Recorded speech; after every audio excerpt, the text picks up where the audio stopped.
अस्सलाम वालेकुम दोस्तों, आज की हमारी वीडियो का टॉपिक दौलत कमाने के वो ज़राए जिससे हासिल होने वाली कमाई को कुरान मजीद ने हराम करार दिया है।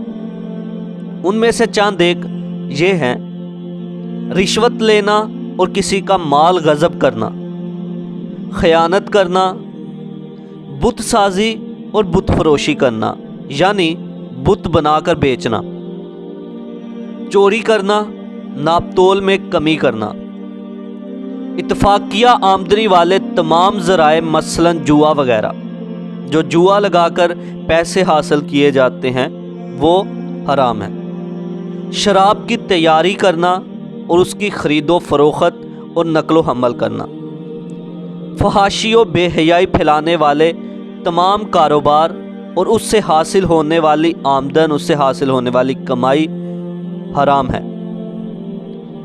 सूदी कारोबार जिसमें सूद दिया जाता है ये सब हराम है।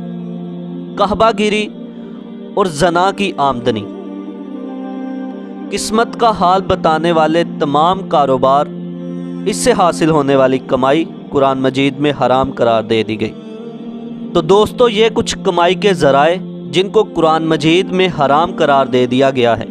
तो अल्लाह पाक मुझे और आपको इस तरह की कमाई से दूर रखे। उम्मीद करता हूँ कि आपको मेरी ये वीडियो पसंद आई होगी। वीडियो को लाइक करें, शेयर करें और कमेंट करें। अल्लाह हाफिज़।